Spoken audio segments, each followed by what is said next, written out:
A Destruição da Inteligência, Olavo de Carvalho, Digesto Econômico, 14 de julho de 2014. Aprender, imitar e introjetar o vocabulário, os tiques e trejeitos mentais e verbais da escola de pensamento dominante na sua faculdade é, para o jovem estudante, um desafio colossal, e o cartão de ingresso na comunidade dos seus maiores, os tão admirados professores. A aquisição dessa linguagem é tão dificultosa, apelando aos recursos mais sutis da memória, da imaginação, da habilidade cênica e da autopersuasão. Tolo concebê-la como uma simples conquista intelectual. Ela é, na verdade, um rito de passagem, uma transformação psicológica, a criação de um novo personagem, apoiado no qual o estudante despirá dos últimos resíduos da sentimentalidade doméstica e ingressará no mundo adulto da participação social ativa. É quase impossível que essa identificação profunda com o personagem aprendido não seja interpretada subjetivamente como uma concordância intelectual, ao ponto de que no instante mesmo em que repete fielmente o discurso decorado, ou no máximo, faz variações em torno dele, o neófito jura estar pensando com a própria cabeça e exercendo o pensamento crítico. A imitação é, com certeza, o começo de todo aprendizado, mas ela só funciona porque você imita uma coisa, depois outra, depois uma infinidade delas, e com a soma dos truques imitados compõe no fim a sua própria maneira de sentir, pensar e dizer. No aprendizado da arte literária, isso é mais do que patente.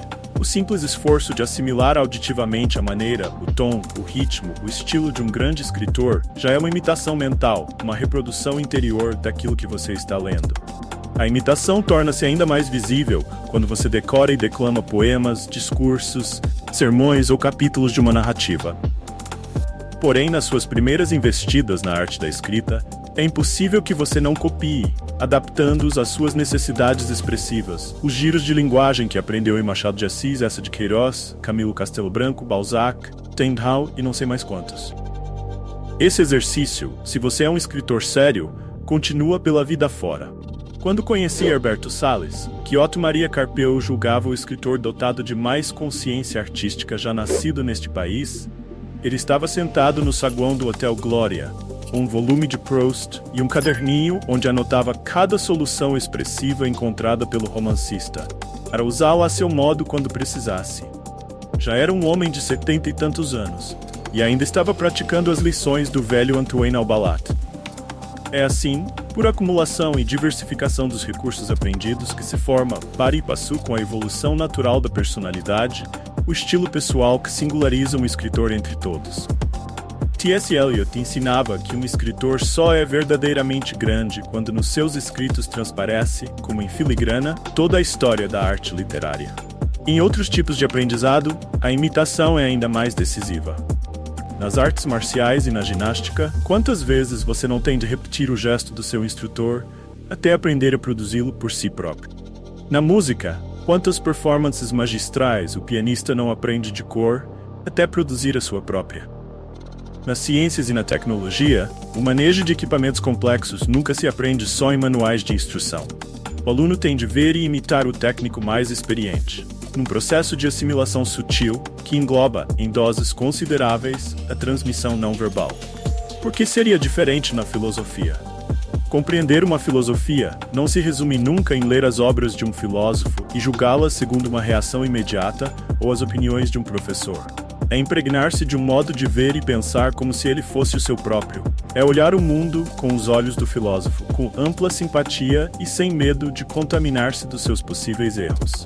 Se desde o início você já lê com olhos críticos, buscando erros e limitações, o que você está fazendo é reduzir o filósofo à escala das suas próprias impressões, em vez de ampliar-se até abranger o universo dele. Erros e limitações não devem ser buscados. Devem surgir naturalmente à medida que você assimila novos e novos autores, novos e novos estilos de pensar, pesando cada um na balança da tradição filosófica e não da sua incultura de principiante. Não seria errado dizer que, entre outros critérios, um professor de filosofia deve ser julgado, sobretudo, pelo número e variedade dos autores, das escolas de pensamento, as vias de conhecimento que abriu em leque para que seus estudantes as percorressem. Não é preciso mais exemplos. Em todos esses casos, a imitação é o gatilho que põe em movimento o aprendizado. E em todos esses casos, ela não se congela em repetição servil, porque o aprendiz passa de modelo a modelo, incorporando uma diversidade de percepções e estilos que acabarão espontaneamente se condensando numa fórmula pessoal, irredutível a qualquer dos seus componentes aprendidos. Mas o que acontece se, em vez disso, o aluno é submetido, por anos a fio, à influência monopolística de um estilo de pensamento dominante, aliás muito limitado no seu escopo e na sua esfera de interesses, e adestrado para desinteressar-se de tudo mais, sob a desculpa de que não é referência universitária? Se durante 4, 5 ou 6 anos você é obrigado a imitar sempre a mesma coisa, e ainda temendo que o fracasso em adaptar-se a ela marque o fim da sua carreira universitária, a imitação deixa de ser um exercício temporário e se torna o seu modo permanente de ser. Hábito, no sentido aristotélico. É como um ator que, forçado a representar sempre um só personagem, não só no palco, mas na vida diária, acabasse incapaz de se distinguir dele e de representar qualquer outro personagem, inclusive o seu próprio. Pirandello explorou magistralmente essa situação absurda na peça Henrique IV, onde um milionário louco, imaginando ser o rei, obriga os empregados a comportar-se como funcionários da corte, até que eles acabam se convencendo de que são mesmo isso. Toda imitação depende de uma abertura da alma, de uma impregnação empática, de uma suspension of disbelief em que o outro deixa de ser o outro e se torna uma parte de nós mesmos, sentindo com o nosso coração, falando com a nossa voz. Se praticamos isso com muitos modelos diversos, sem medo das contradições e perplexidades, nossa mente se enriquece ao ponto do nihil humano a mi alienum, aquela universalidade de perspectivas que nos liberta do ambiente mental imediato e nos torna juízes melhores de tudo quanto chega ao nosso conhecimento. Não é errado dizer que o julgamento honesto e objetivo depende inteiramente da variedade dos pontos de vista, contraditórios inclusive, que podemos adotar como nossos no trato de qualquer questão. Em contrapartida, o enrijecimento da alma num papel fixo abusa da capacidade de imitação até corrompê-la e extingui-la por completo, bloqueando toda possibilidade de abertura empática a novos personagens, novos estilos, novos sentimentos e modos de ver. Habituado a tomar como referência única o conjunto de livros e autores que compõem o universo mental da esquerda militante, e a olhar, com temerosa desconfiança tudo mais, o estudante não só se fecha num provincianismo que se imagina o centro do mundo, mas perde realmente a capacidade de aprendizado, tornando-se um repetidor de tiques e chavões, caquético antes do tempo. Quem não sabe que, no meio acadêmico brasileiro, a receita uniforme, há mais de meio século, é Marx, Nietzsche, Sartre, Foucault, Lacan, Derrida, não se admitindo outros acréscimos senão os que pareçam estender de algum modo essa tradição, como Slavoj Žižek, Istvan Meszaros ou os arremedos de pensamento que levam-nos o nome de estudos culturais. Daí a reação de horror sacrossanto, de ódio irracional, não raro de repugnância física, com que tantos estudantes das nossas universidades reagem a toda opinião ou atitude que lhes pareça antagônica ao que aprenderam de seus professores. Não que estejam realmente persuadidos intelectualmente daquilo que estes ensinaram. Se o estivessem, reagiriam com o intelecto, não com o estômago. O que os move não é uma convicção profunda, séria, refletida. É apenas a impossibilidade psicológica de desligar-se, mesmo por um método eu artificial aprendido, cuja construção lhes custou tanto esforço, tanto investimento emocional. Justamente a convicção intelectual genuína só pode nascer da experiência, do longo demorado com os aspectos contraditórios de uma questão, o que é impossível, sem uma longa resignação ao estado de dúvida e perplexidade. A intensidade passional que se expressa em gritos de horror, em insultos, em afetações de superioridade ilusória, marca, na verdade, fragilidade ou ausência completa de uma convicção intelectual.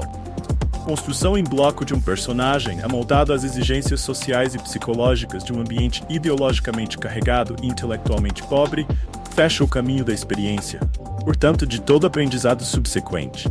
A irracionalidade da situação é ainda mais enfatizada, porque o discurso desse personagem o adorna com o prestígio de um rebelde, de um espírito independente em luta contra todos os conformismos. Poucas coisas são tão grotescas quanto a coexistência pacífica, insensível, inconsciente e satisfeita de si, da afetação de inconformismo com a subserviência completa à autoridade de um corpo docente.